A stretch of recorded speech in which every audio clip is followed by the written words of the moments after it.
अस्सलाम वालेकुम everyone, this is Haris Khan और आप देख रहे हैं HK learning zone. Today I am going to talk to you about how to introduce yourself in a professional way. In this short video, I would like to tell you complete method about self introduction. Let's start our today's topic. Introduction देते हुए आपने कुछ चीज़ों का बहुत ज़्यादा ख्याल रखना है, जिसमें सबसे पहली चीज़ है ग्रीट। ग्रीट मतलब सलाम। सलाम आपने लाजमी करना है, क्योंकि जब आप सलाम करते हैं तो ऐसा फील होता है कि आप एक मुअज़्ज़िज़ घराने से ताल्लुक़ रखते हैं। आप सलाम कुछ इस तरह से करेंगे, good morning, good afternoon, good evening, और अरबी में भी आप सलाम कर सकते हैं, अस्सलाम वालेकुम। जिस भी औकात में आप इंट्रोडक्शन देंगे, औकात के मुताबिक आपने इंग्लिश में सलाम करना है। उसके बाद name, there are 3 ways to tell name. First one is I am, second one is this is, and third one is my name is. आप इस तरह से बता सकते हैं आई एम हारिस खान, और दूसरा तरीका दिस इज हारिस खान, तीसरा तरीका my name is Haris Khan. इन तीनों तरीकों को फॉलो करते हुए आपने अपना नाम बताना है। उसके बाद अकोमोडेशन मीन रिहाइश का, आपका पता, सिंपल लफ्जों में हम कह सकते हैं एड्रेस। आपने इस तरह बताना है आई लिव इन, सबसे पहले इलाके का नाम, फिर डिस्ट्रिक्ट का नाम, फिर सिटी का नाम। सिटी का नाम आपने लाजमी मेंशन करना है। For instance I live in Saidabad Baldia town Karachi. अब सईदाबाद बल्दिया टाउन कराची की जगह आपने अपने इलाके का नाम लगाना है। बहुत ही इजी तरीके से आप अपना इंट्रोडक्शन दे सकते हैं। उसके बाद विलेज, विलेज मतलब गांव। गांव का आप कुछ इस तरह से बताएंगे आई एम ओरिजिनली फ्रॉम, आगे अपने गांव का नाम लगाना है। कुछ लोग यहाँ पे मिस्टेक ये कर देते हैं कि वो अपने ननियाल के गांव का बताते हैं, तो आपने अपने ननियाल के गांव का नहीं बताना, बल्कि जहां से आपके दादा और वालिद का ताल्लुक है, आपने उस गांव और उस शहर का बताना है।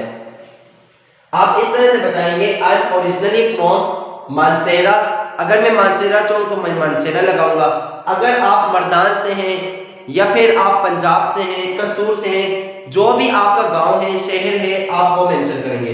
दूसरा तरीका है आई एम फ्रॉम, आपने यहाँ पे गांव या फिर शहर का नाम लगाना है जहां से आपके दादा और वालिद का ताल्लुक है।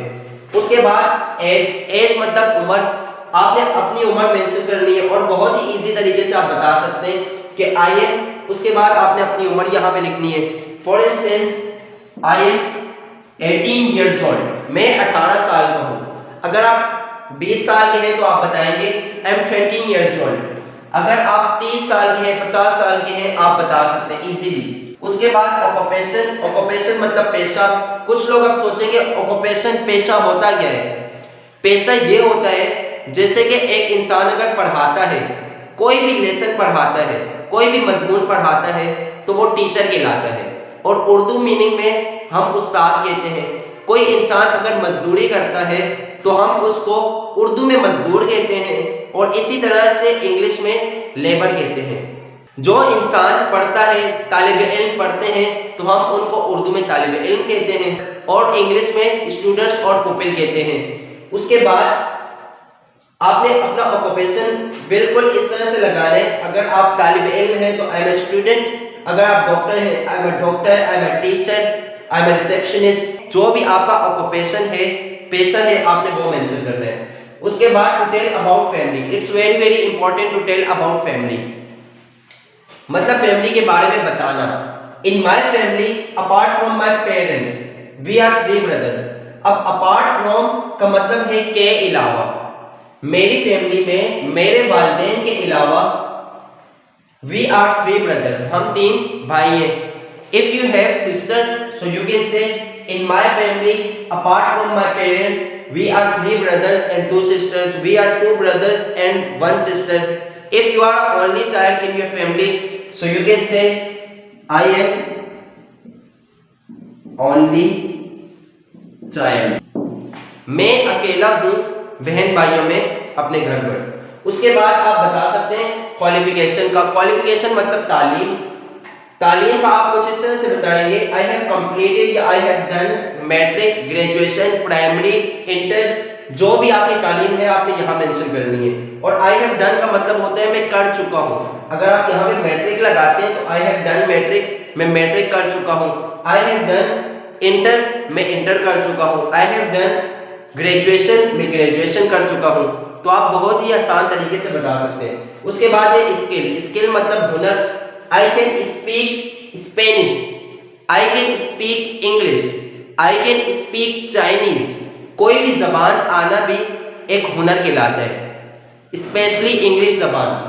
उसके बाद आप स्किल का कुछ इस तरह से भी बता सकते हैं, अगर आपने कोई कोर्स वगैरह किए हुए वो भी आप मेंशन कर सकते हैं। लाइक अगर आपने graphic designing, video editing, YouTube course या सीआईटी कोर्स किए हुए किसी इदारे से तो आप लगा सकते हैं। आप बता सकते हैं उनको इस तरह से कि आई have done 6 months of CIT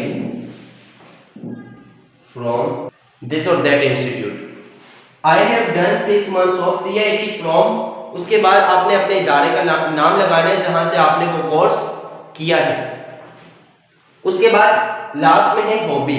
hobby मतलब शौक। हर इंसान का कोई ना कोई शौक होते हैं और आपने शौक, कुछ अच्छे शौक बताने, कुछ अच्छी हॉबीज बतानी है अपनी। लाइक आप बता सकते हैं माय हॉबी इज, उसके बाद my hobby is reading book, my hobby is playing cricket. और दूसरा तरीका है I love to play basketball, I love to play football. जो भी आपका पसंदीदा गेम है आप वो बताएंगे। हम अपने इंट्रोडक्शन एंड तो कर लेते हैं, लेकिन समटाइम्स जो सामने इंटरव्यूअर होते हैं वो परेशान नजर आते हैं, आया ये जो शख्स इंटरव्यू दे रहा है इसने अपना तारुफ मुकम्मल कर लिया है कि नहीं किया। और समटाइम्स जो इंटरव्यू देने वाले होते हैं वो भी गैर मुतमईन नजर आते हैं। इसीलिए दोनों की कंफ्यूजन्स को दूर करने के लिए जहां भी आप इंट्रोडक्शन देंगे जॉब के हवाले से या फिर किसी और हवाले से किसी को इंट्रोडक्शन देंगे, तो इंट्रोडक्शन की लास्ट में ये लाइंस आपने कहनी है, like this is all about me. इसका मतलब है ये सब मेरे बारे में है। Thanks for this opportunity to talk about myself. अपने बारे में बात करने का मौका देने के लिए शुक्रिया। So I am sure if you practice this introduction, you will be able to introduce yourself everywhere without any hesitation. So please stay connected with us because we are going to start uploading videos about English language on daily basis. So please don't forget to click on the subscribe button for getting more informative videos about English language. And if you have any question about introduction, so please write down in the comment section below. I'll reply you as soon as possible. And thanks for watching this video. Take care. Allah Hafiz.